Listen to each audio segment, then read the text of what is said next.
Hello guys, मैं प्रेम कुमार आप सभी का पावरफुल केमिस्ट्री 78 पर स्वागत करता हूँ।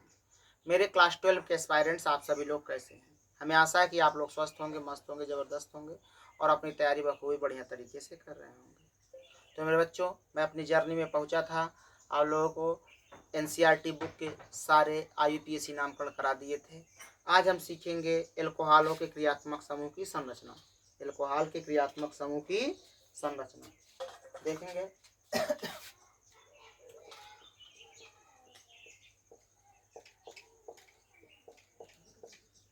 एल्कोहल के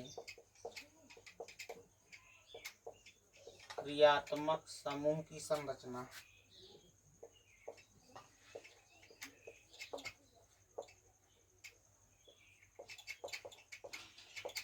एल्कोहल के क्रियात्मक समूह की संरचना। Structure of functional group of alcohol.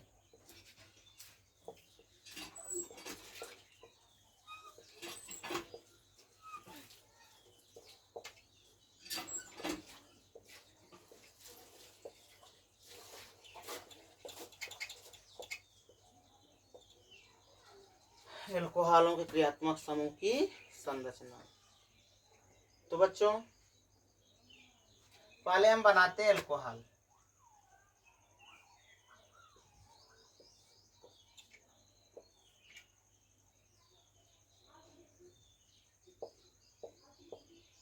मान लो ये मेथिल एल्कोहल है CH3OH।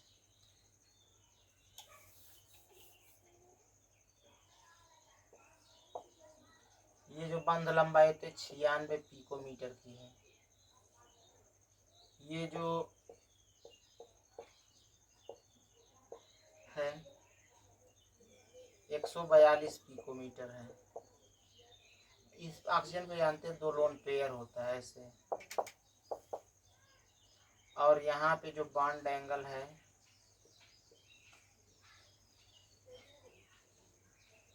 108.9 डिग्री होता है। और इस पे जो संकरण होगा बेटा sp3 होगा। ऑक्सीजन पे जो संकरण होगा sp3 होगा। तो देखो बच्चों, एल्कोहल के क्रियात्मक समूह की संरचना में, एल्कोहल के क्रियात्मक समूह की संरचना में कार्बन और ऑक्सीजन के बीच की बंध लंबाई 142 पिकोमीटर होती है। कार्बन और ऑक्सीजन के बीच की बंध लंबाई 142 पिकोमीटर होती है, जबकि ऑक्सीजन और हाइड्रोजन के बीच की बंध लंबाई 96 पिकोमीटर होती है। और बच्चों, क्या होता है, यहाँ पे जो एल्कोहल का ऑक्सीजन होता है उस पर 2 लोन पेयर उपस्थित होते हैं और इसका संकरण sp3 होता है। अब संकरण निकालने के लिए हम बताए हैं स्टेरिक नंबर। पहले निकाल, स्टेरिक नंबर बराबर बॉन्ड पेयर में sigma bond plus lone pair. Bond pair sigma bond कितने, 1 और 2, प्लस लोन पेयर इस पे 2 उपस्थित है। तो स्टेरिक नंबर बराबर कितना आ गया मुन्ना, 4। तो 1 s ऑर्बिटल 3 p होते हैं, 5 d होता है, 7 f होता है। तो 4 स्टेरिक, 1 काटा 2 काटा 3 काटा 4, 1 s काटा 3 p, इसीलिए क्या हो गया इस पे sp3 संकरण।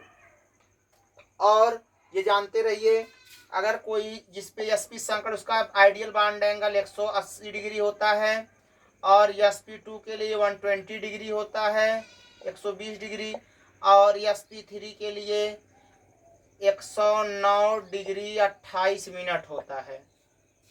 लेकिन यहाँ पे तो संकरण sp3 है, लेकिन बच्चा यहाँ पे जो क्या होता है, बॉन्ड एंगल 109 डिग्री 28 मिनट नहीं हुआ, बल्कि क्या कम है उससे 108.9 डिग्री है। इसका रीजन क्या होता है बेटा, ऑक्सीजन पर 2 लोन पेयर होते हैं और इन लोन पेयर के बीच में रिपल्सन के कारण, लोन पेयर ऐसे हैं, दोनों लोन पेयर ऊपर, ये इधर रिपेल कर, एक दूसरे के क्या होगा, पास है तो रिपेल करेंगे, दूर फेंकेंगे, सेम चीजें हैं, इलेक्ट्रॉन है दोनों, दूर फेंकेंगे तो ये क्या करता है, ये वाला इधर जाता है, ये वाला इधर जाता है, इसीलिए बांड पे थोड़ा दबाव पड़ता है, बांड हल्का सा मुड़ जाता है इधर वाला, इसलिए इसका बांड जैसे ऐसे था हल्का सा छोटा हो जाता है, इसीलिए 109 डिग्री 28 मिनट न रह करके 108.9 डिग्री ही रह जाता है। देखेंगे सीधा सीधा, एल्कोहल के क्रियात्मक समूह की संरचना में एल्कोहल के क्रियात्मक समूह की संरचना में कार्बन और ऑक्सीजन के बीच की बंध लंबाई 142 पिकोमीटर होती है, जबकि ऑक्सीजन और हाइड्रोजन के बीच की बंध लंबाई 96 पिकोमीटर होती है। ऑक्सीजन पर sp3 संकरण होता है और इस ऑक्सीजन पर 2 लोन पेयर उपस्थित होते हैं। इस ऑक्सीजन पर 2 लोन पेयर उपस्थित होते हैं और इस ऑक्सीजन पर sp3 संकरण होता है, जिससे इसका आइडियल बॉन्ड एंगल कितना 109 डिग्री 28 मिनट होना चाहिए था, परंतु इस पर 2 लोन पेयर उपस्थित होते हैं। इन दोनों लोन पेयर के बीच में प्रतिकर्षण के कारण अर्थात रिपल्सन के कारण ये बॉन्ड एंगल थोड़ा सा घटकर 108.9 डिग्री ही रह जाता है। एक बार फिर से देखें बच्चों, एल्कोहल के क्रियात्मक समूह की संरचना में कार्बन और ऑक्सीजन के बीच की बंध लंबाई 142 पिकोमीटर होती है, जबकि ऑक्सीजन और हाइड्रोजन के बीच की बंध लंबाई 96 पिकोमीटर होती है। और ऑक्सीजन पर 2 लोन पेयर उपस्थित होता है, ऑक्सीजन पर 2 लोन पेयर उपस्थित होता है और इस ऑक्सीजन पर sp3 संकरण होता है, जिससे इसका ideal bond angle 109 degree 28 minute होना चाहिए था, परंतु इन दोनों लोन पेयर के बीच में प्रतिकर्षण के कारण इसका बॉन्ड एंगल थोड़ा सा घटकर 108.9 डिग्री ही रह जाता है। Okay guys, you can note it.